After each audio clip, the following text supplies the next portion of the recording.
What is going on, everybody? Been a diehard Pistons fan since '03 and eager to see this team getting back to playing winning basketball. We are here tonight to recap the Pistons' first win of the Las Vegas Summer League as the Pistons just beat the Houston Rockets with a final score of 87-73.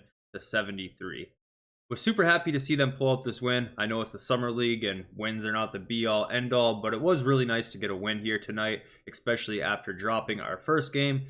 And the Houston Rockets were undefeated coming into today. So pretty excited about the win. And today we're going to talk about some of the impact players, some of the stuff I liked, some of the stuff I think we can improve on, and so forth. So before we hop into it, do need to mention that Holland was ruled out at the very last minute for what I guess is considered rest.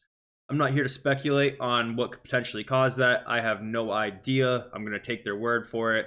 My overarching kind of mindset on that is, I'm sure a 20-year-old player like Ron probably could use reps over rest 9 times out of 10. So I'm going to assume that maybe he wasn't feeling too great or something along those lines and just trust that they made the right decision there, which I'm sure they did. And they did mention he'll be back tomorrow for the game against the Bulls, so that was good to hear. But I was a little disappointed because I was really looking forward to seeing Ron get a matchup in with a real NBA wing like Cam Whitmore tonight.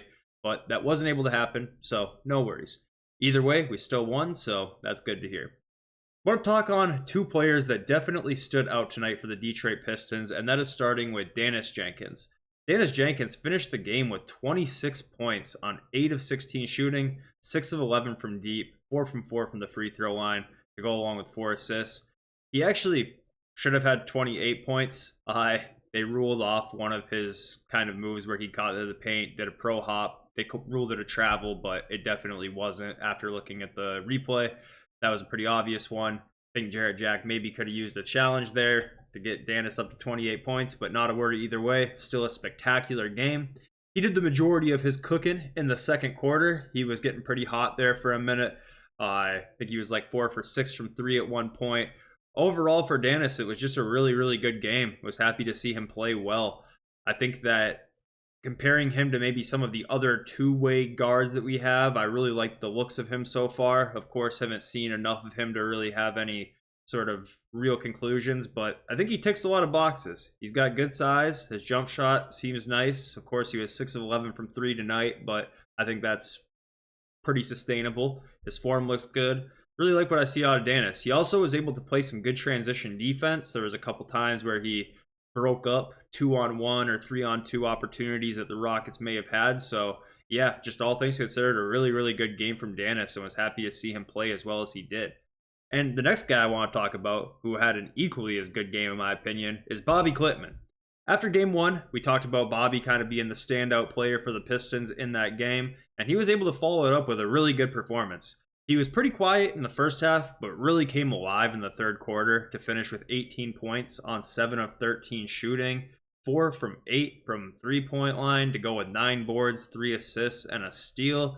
He did have 4 turnovers, but either way, Klintman just looked as comfortable tonight as he did in the first game, especially in the second half. In the second half, he really got going, was able to hit a couple threes, get a fast break dunk, and that really kind of helped drive the win home. It was a part of the game where we were starting to break away from the Rockets. Super impactful buckets when he was scoring. Overall, just another really good game for Klintman. The passing was also on display again tonight as well. Towards the end of the game, he had a really nice pass where he kind of came across the lane, caught the ball right in the paint, and drew in 3 defenders because he was so close to the hoop, and then had a dump down pass to Smith. I believe Smith actually missed the shot, but it was a bunny. And it was a great pass from Klintman. So, yeah, I'm just really liking what I see from Klintman. Like I said, how Jenkins ticks a lot of boxes, I think Klintman ticks even more boxes. The dude's got size. The dude can shoot it. He's athletic enough. He's got good passing from a kind of a big, a dude who's going to be playing the 4 in the league. A lot better passing than your average 4-man in the NBA.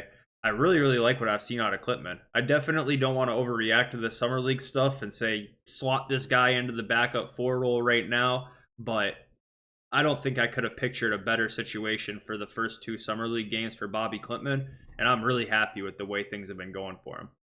So, another guy I wanted to touch on today is Marcus Sasser. Marcus Sasser, of course, only had 1 point in the first Summer League game. Not very good shooting, just was overall a pretty bad game for Marcus Sasser. And today he didn't do a great job of following that up with a much better game. On the stat sheet, it does look better. He had 13 points and 8 assists on 3 of 9 shooting. 4 turnovers mixed in there. He did have a pretty nice pass, and behind the back pass to Bobi Klintman. That was a fun one where Klintman hit the 3 right after. He did finish 0 for 5 from shooting from 3 again tonight. So right now, I think combined, he is 0 for 9 at the Summer League from 3, which is definitely not what you want to see. We've talked about on this channel before the Summer League started that we were really hoping to see Marcus Sasser show some improvement in his playmaking ability.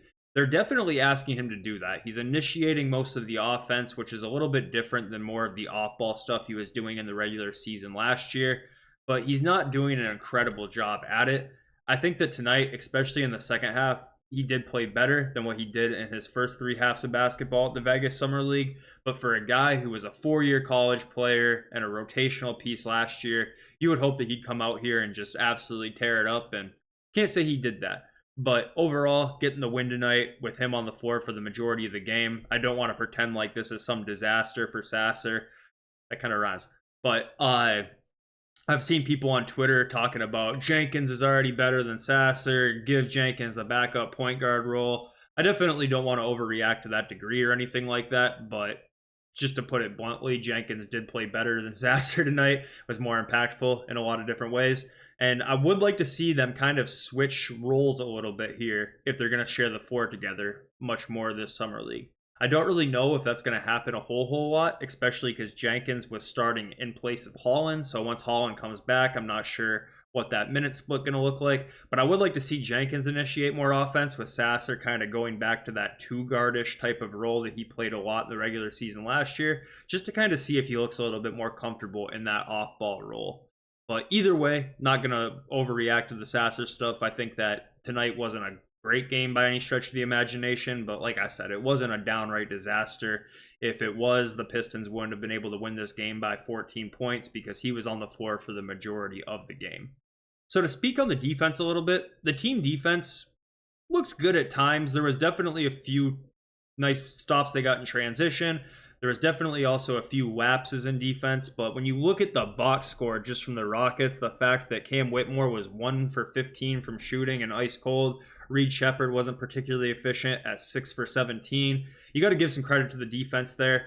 Those were the 2 players that I was mostly worried about coming into this game, and neither of them played very well at all. So I do need to give credit for the team for defense entirely. I know that a lot of the shots that Whitmore missed were open and things like that, but either way, anytime you can hold Cam Whitmore in the Summer League, a former Summer League MVP, to 1 of 15 shooting, you're doing something right on the defensive end. So I did want to credit that there, especially considering that the Rockets only scored 73 points. I know sometimes these Summer League games can be a little bit lower scoring, but either way, that's pretty good. So pretty happy with how that went too. Tomorrow, we've got another game against the Chicago Bulls. Ron Holland will apparently be back for that. That'll be a good one to watch, especially because it'll be the 2 Ignite players, the 2 Ignite rookies going at each other, Matas Buzelis and Ron Holland. Should be a really good matchup. Not sure if I'm going to be able to do a pre-game preview on that one tomorrow morning. Maybe I will, maybe I won't. Things are coming at us pretty quick here.